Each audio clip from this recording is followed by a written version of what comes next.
الحمد لله رب العالمين، والصلاة والسلام على نبينا محمد وعلى آله وصحبه أجمعين.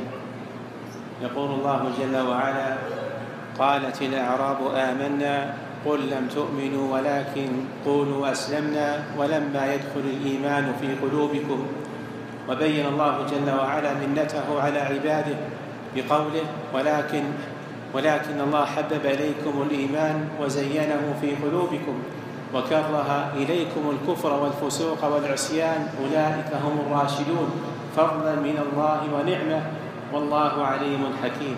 أي ما حباكم الله به من الإيمان ولذة مناجاة الله وتلاوة كتاب الله، هذا فضل من الله جل وعلا يؤتيه من شاء من عباده، وليس لأحد فيه شيء لا منه ولا فضل، وإنه فضل خالص بالله جل وعلا يهبه من يشاء من عباده. بذلك يعلم الإنسان أنه بعد أن هداه الله لسلوك الطريق المستقيم وأضل غيره من الناس أنه على نعمة عظيمة، وأنه على الجادة المستقيمة. اهدنا الصراط المستقيم صراط الذين أنعمت عليهم غير المغضوب عليهم ولا الضالين. فإن الله جل وعلا قد سخط هؤلاء الفريقين، فريق الذين غضب الله عليهم وهم الذين لم يعملوا بالعلم، مثل اليهود آتاهم الله علما فلم يعملوا به ولم يطبقوه، فهؤلاء قد غضب الله عليهم.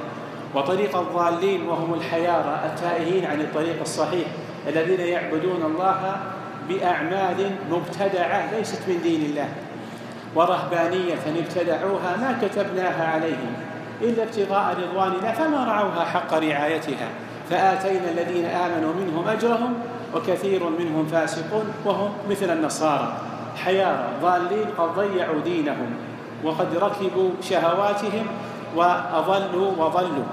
وهدى الله هذه الأمة باتباعها لسنة النبي عليه الصلاة والسلام، فهي آخر الأمم وجودا، أول الأمم دخولا للجنة بفضل الله جل وعلا ورحمته. ولذلك يقول النبي عليه الصلاة والسلام: نحن الآخرون الأولون يوم القيامة، بيد أنهم أوتوا الكتاب من قبلنا وأوتيناه من بعدهم. وهذا يدل على فضيلة هذه الأمة بما حباها الله جل وعلا به من المزايا العظيمة، ومنها مواسم الخير. الله سبحانه وتعالى جعل أعمارنا قصيرة، أعمار أمتي ما بين 60 و70، ما بين 60 و70 قليل الذي يتجاوز هذا العمر، وهو عمر قصير بالنسبة للأمم السابقة كانت أعمارهم معمرة. يقول الله جل وعلا في دعوة نوح عليه السلام: فلبث فيهم 1000 سنة إلا 50 عاما، 950 سنة في الدعوة، غير عمره الذي أوتيه قبل أن يؤتى الرسالة ومات عليه.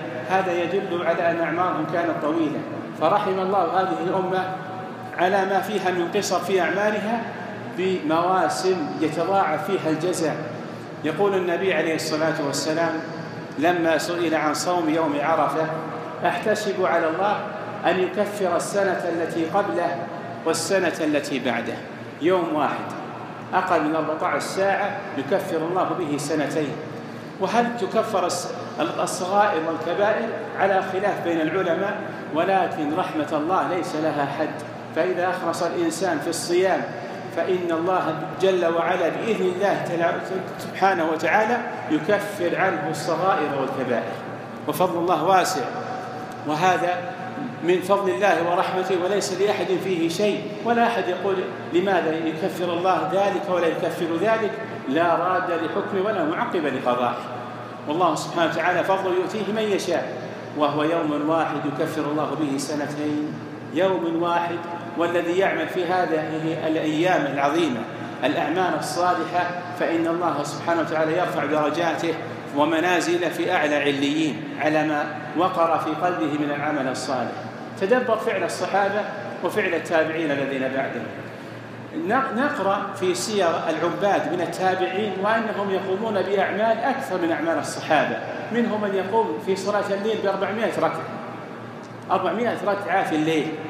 ومنهم من يختم القرآن ختمات كثيرة والصحابة أقل منهم في الأعمال، ولكن ما الذي ميز الصحابة عما بعدهم من الناس؟ تميز الصحابة بالإيمان الذي وقر في قلوبهم. ثبت الصحابة الذين آمنوا بالنبي عليه الصلاة والسلام في أول البعثة ثبات الجبال، لأنهم أشربوا الإيمان واستقر في قلوبهم، فما يساومون على الدين ولا ينقصون من الدين شيء، لأن أصلا عندهم الإيمان قوي مثل الجبال الراسية، ما يتزعزع ولا يتزحزح عن مكانه. هؤلاء الذين أشربوا الإيمان ضحوا في سبيل الله في الغالي والنفيس، وبذلوا أرواحهم وأموالهم وأولادهم فداء لهذا الدين. هذا هو الذي ميز الصحابة، ولذلك الله سبحانه وتعالى نوه بذكرهم في كتابه، فقال تعالى: والسابقون الأولون من المهاجرين والأنصار والذين اتبعوهم بإحسان رضي الله عنهم ورضوا عنه وأعد لهم جنات تجري تحتها الأنهار خالدين فيها أبدا ذلك الفوز العظيم. هذا رضا مكتوب من الله سبحانه وتعالى لهم ولمن جاء بعدهم من الصحابة. يقول الله جل وعلا: لا يستوي منكم من أنفق من قبل الفتح فتح مكة وقاتل أولئك أعظم درجة من الذين أنفقوا من بعد وقاتلوا وكلا وعد الله الحسنى. الذي آمن قبل فتح مكة والذي آمن بعد فتح مكة كلهم آتاهم الله الحسنى وهي الجنة، مكتوب لهم الجنة، لأنهم ثبتوا على الإيمان ولم يرتدوا على أدبارهم، فأثابهم الله على إيمانهم الجنة. وهذا خاص بالصحابة الذين آمنوا قبل الفتح والذين آمنوا بعد فتح مكة، وهذه خاصة عظيمة للصحابة لما وقر في قلوبهم من الإيمان والعمل الصالح. فالأعمال الباطنة التي الإنسان يحسها في قلبه إن لم تكن خالصة لله فإنه ينقص من إيمانه بقدر ما نقص من إخلاصه لله فيها. فالمحبة والخوف والرجاء والاستغاثة والاستعانة والتوكل هذه أمور قلبية وهي داخلة في العبادة. المعاملة فيما بيننا، معاملة الإنسان لأهله، معاملة الإنسان لزوجته، معاملة الإنسان لأولاده، معاملة الإنسان لغيره من الناس، معاملة الإنسان لزملائه ولجماعته ولجيرانه لأقاربه، هذه المعاملات تصب في مصلحة حسناته أو سيئاته.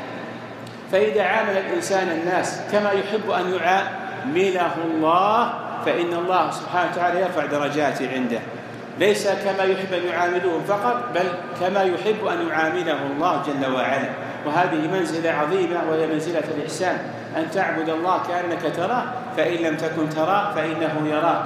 وهذه المعاملات وهذه التي تكون بين الناس هي داخلة في الدين، والدين كل لا يتجزأ فيه صلاة وفيه معاملات، وكلها داخلة في دين الله جل وعلا. قل إن صلاتي ونسكي ومحياي ومماتي لله رب العالمين لا شريك له وبذلك أمرت وأنا أول المسلمين. اللهم يا حي يا قيوم يا ذا الجلال والإكرام، اللهم أنلنا ما ندعو وآمنا مما نخاف، اللهم اكتب لنا الحسنى وزيادة، وارزقنا لذة النظر إلى وجهك والشوق إلى لقائك في غير ضراء مضرة ولا فتنة مضلة.